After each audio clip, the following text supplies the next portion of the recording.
दोस्तों, जैसा कि आप जानते हैं कि 22 जनवरी 2024 को अयोध्या में पूरी तरह से तैयार हो चुके भव्य राम मंदिर में रामलला की प्राण प्रतिष्ठा होनी है, या यूं कहें कि रामराज्य की स्थापना होनी है, और इसकी तैयारियां भी जोरों शोरों से चल रही है।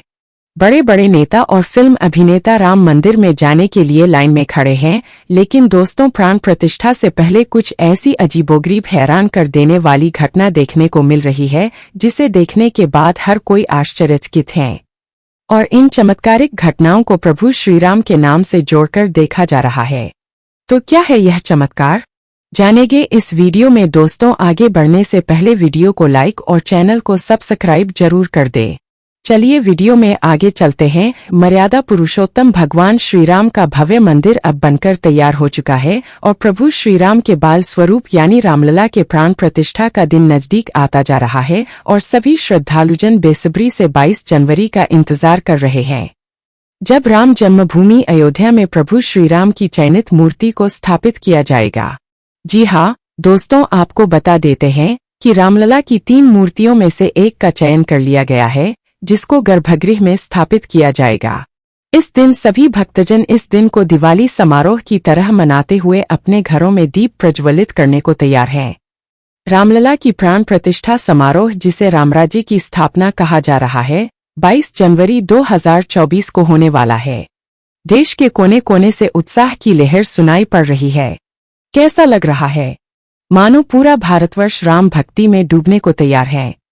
केवल देश ही नहीं बल्कि विदेशों के मीडिया हाउस भी प्राण प्रतिष्ठा समारोह को कवर करेंगे। दोस्तों, भगवान राम की मूर्ति स्थापना समारोह में कई सारे साधु संत, गणमान्य नेता, अधिकारी, जनप्रतिनिधि, जाने माने प्रसिद्ध लोग और लाखों करोड़ों भक्त लोग शामिल होंगे। लेकिन क्या हुआ जब भालुओं का झुंड, गिद्धों का झुंड मंदिर को देखने पहुंच गया? जी हाँ दोस्तों, कुछ ऐसा ही चमत्कारी और हैरान कर देने वाला दृश्य देखने को मिला, जब बीती रात्रि कुछ भालुओं का झुंड मंदिर प्रांगण के आसपास के क्षेत्र में मंडराते हुए देखा। इससे पहले भी अयोध्या में एक चकित करने वाली घटना देखने को मिली, जब अयोध्या के अंतर्गत आने वाली तहसील मिल्कीपुर के गांव धरौली के जंगलों में दर्जनों गिद्धों का एक झुंड देखा गया, जिसे देखने के लिए ग्रामीणों में कोहराम सा मच गया। क्योंकि गिद्ध एक ऐसा पक्षी है जो मृत पशुओं के सड़े गले मांस को खाने का काम करता है। इससे बीमारी फैलने का डर लगभग खत्म सा हो जाता है और प्रकृति की सफाई हो जाती है। इसी कारण गिद्ध पक्षी को प्रकृति का सफाई कर्मी भी कहा जाता है। साथ ही गिद्धों को अपशगुन का संकेत भी समझा जाता है। लेकिन सोचने वाली बात यह है, जब इनकी संख्या दिनोंदिन घटती जा रही है, ये विलुप्त के कगार पर है, तो हमारे मन मस्तिष्क में इस प्रश्न का उठना स्वाभाविक सा है कि जब इन गिद्ध पक्षियों की संख्या देश में दिनों दिन कम होती जा रही है, तो ऐसे में दर्जनों की संख्या में अयोध्या के क्षेत्र में यह गिद्ध अचानक कहां से आ गए और केवल अयोध्या में ही क्यों? तो चलिए इस ताज्जुब करने वाली इस घटना को गहराई से समझते हैं। दोस्तों, जैसा कि रामायण में बताया गया है कि कैसे प्रभु श्रीराम ने अपनी वानर सेना के दम पर लंकापति रावण से साहसिक युद्ध किया और अंततः लंकाधिपति रावण को पराजित किया। और आप यह भी जानते होंगे कि राम जी की सेना में कौन कौन था। राम जी की सेना में सर्वप्रथम रामभक्त महाबली हनुमान, वानरराज सुग्रीव, बाली पुत्र अंगद और असंख्य वानर सेना थी। इसके अलावा उनकी सेना में यक्षराज यानी भालुओं के राजा जामवंत भी थे, जो समय समय पर अपने वानर सेना का मार्गदर्शन करते थे।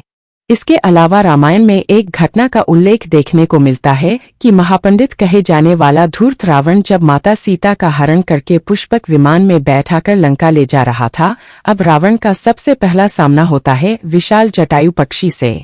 इसने हवा में उड़ते हुए रावण से बड़ी वीरता के साथ युद्ध की, रावण को चोट भी पहुंचाई, लेकिन रावण के वार से पक्षी जटायु का एक पंख कट गया और जटायु धरती पर आ गिरे। का सारा वृत्तांत जटायु ने राम जी को सुनाया और अंततः वीर गति को प्राप्त हुए। कि इन्हीं जटायु पक्षी को आज कलयुग में गिद्ध पक्षी के नाम से जाना जाता है। और जब तहसील मिल्कीपुर के धरौली गांव के जंगलों में दर्जनों गिद्ध पक्षी को एक साथ देखा गया, तब सभी ग्रामीण लोग यही कह रहे थे, जब यह पक्षी विलुप्त के कगार पर है, जो अब न के बराबर देखने को मिलते हैं, तो इतनी बड़ी संख्या में गिद्धों को एक साथ देखना किसी चमत्कार से कम नहीं है। ग्रामीणों का मानना था कि यह गिद्ध पक्षी और कोई नहीं बल्कि जटायु के अवतार या फिर वंशज है, जो अयोध्या में बन रहे रामलला के भव्य मंदिर को देखने पहुंचे हैं। या फिर यूं कहें कि अपनी हाजिरी लगाने अयोध्या आए हैं। अयोध्या में विलुप्त प्रजाति के गिद्धों का दिखना किसी चमत्कार से कम नहीं है और लोगों ने इन गिद्धों को जटायु का वंशज मानकर उनकी पूजा करना भी शुरू कर दिया है। चलिए अब बात करते हैं वानरों की। आपको तो पता है कि भगवान राम की सेना में असंख्य वानर शामिल थे, जिनकी सहायता से भगवान राम ने लंका पर विजय पाई थी और आज के समय में बंदरों को उसी वानर सेना का प्रतिरूप माना जाता है। यूं तो अयोध्या में बंदरों का जमावड़ा देखने को मिलता रहता है, लेकिन इतनी बड़ी संख्या में बंदरों का झुंड कहाँ से आ गया, यह भी सोचने वाली बात है। कुछ लोग ऐसा बता रहे हैं कि चित्रकूट से काफी सारे बंदर अयोध्या में आ रहे हैं। ऐसा लग रहा है मानो अयोध्या के भव्य और दिव्य राम मंदिर को देखने के लिए खुद वानर सेना चित्रकूट से पधार रही है, मानो रामलला की प्राण प्रतिष्ठा में शामिल होना चाहते हो।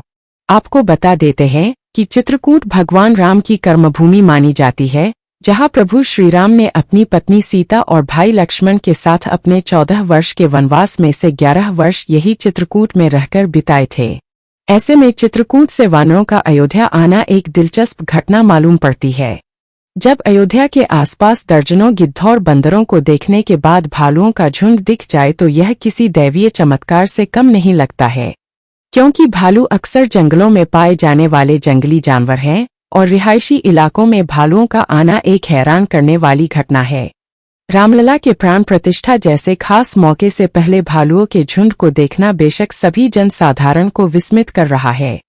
यहाँ भी रामभक्त लोग आपस में चर्चा कर रहे हैं कि यह भालुओं का झुंड और कोई नहीं बल्कि त्रेतायुग कालीन प्रभु श्रीराम के भक्त यक्षराज जामवंत के अवतार हैं, जो 22 तारीख को हो रहे अलौकिक समारोह में शामिल होने की अपनी इच्छा व्यक्त कर रहे हैं। तो ये कह सकते हैं कि प्रभु श्रीराम की संपूर्ण सेना राम जी के दर्शन हेतु अयोध्या पहुंच रही है, जिसमें जटायु, जामवंत और पूरी वानर सेना शामिल है।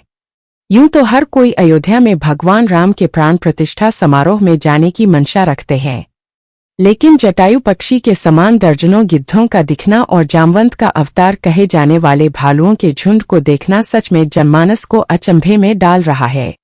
अब तो ऐसा लगता है जैसे रामलला के इस प्राण प्रतिष्ठा समारोह में केवल नर और नारी ही नहीं बल्कि सूर्य देव, नाग, किन्नर, गंधर्व शामिल होंगे और स्वर्ग से अन्य सभी देवतागण भी इसके साक्षी बनेंगे।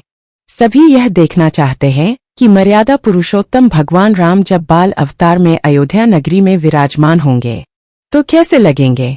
सभी रामलला की भाव विभोर करने वाली सूरत को निहारने के लिए बेताब है। तो दोस्तों, आपको क्या लगता है?